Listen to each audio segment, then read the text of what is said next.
आज का टॉपिक है अबाउट स्टेरिलाइजेशन, यानी कि इम्पोर्टेंस स्टेबिलिटी दूसरा टॉपिक में आ जाएगा। तो फिर स्टेरिलाइजेशन मतलब हमारी जो नॉर्मल कंसीविंग प्रॉपर्टी है उसको बंद करने का स्टेरिलाइजेशन प्रोसीजर के बारे में, यानी कि मेल और फीमेल के नॉर्मल स्टेराइल यानी कि जो स्टेराइल कराने के जो प्रोसीजर है उसको स्टेरिलाइजेशन बोलते हैं, यानी कि उनकी पोटेंसी को बिना इंटरप्ट किए जो करते हैं उसको स्टेरिलाइजेशन बोलते हैं। और फिर इनका टाइप्स भी हैं, यानी कि कंपलसरी और फिर थेरापिटिक, यूजेनिक, कॉन्ट्रासेप्टिव, यानी बहुत सारे टाइप्स हैं।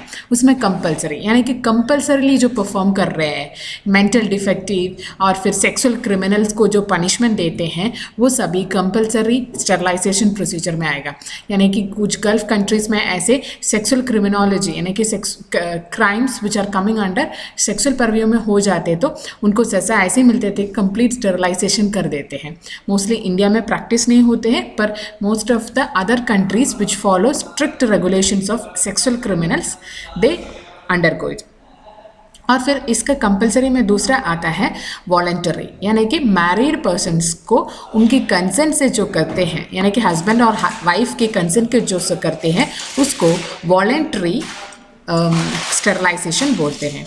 और फिर थेरापेटिक, यूजेनिक और कॉन्ट्रासेप्टिव पर्पसेस के लिए भी स्टेरिलाइजेशन प्रोसीजर मोस्टली अंडरगो करते हैं। यानी कि थेरापेटिक पर्पस मतलब जो भी हेल्थ रिस्क है, यानी कि लाइफ ऑफ वुमन को जो भी हेल्थ रिस्क है, उनकी फ्यूचर प्रेगनेंसी को प्रॉब्लम है, उसके लिए थेरापेटिक प्रोसीजर को करते हैं, वो थेरापेटिक व्यू से जो करते हैं उसको थेरापेटिक स्टेरिलाइजेशन बोलते हैं।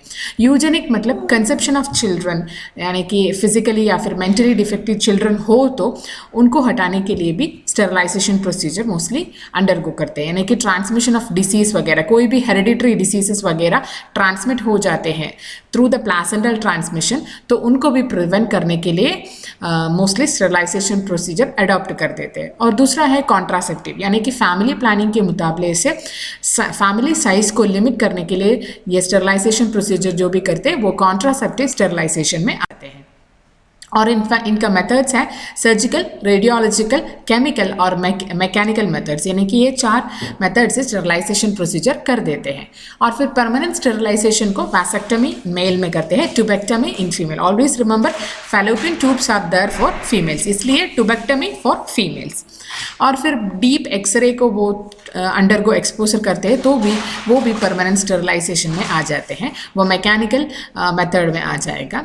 टेम्पररी स्टेरिलाइजेशन मतलब कॉइटस इंटरप्टस और लूप मेथड वगैरह आ जाते हैं, यानी कि सेक्सुअल इंटरकोर्स के टाइम में वो इंटरप्ट करने के बाद स्पर्म इनटेक को, यानी कि स्पर्म को बाहर उतारते हैं, उसको कॉइटस इंटरप्ट करते हैं, यानी कि सेक्सुअल फीचर को इंटरप्ट करके स्टेरिलाइजेशन प्रोसीजर जो करते हैं।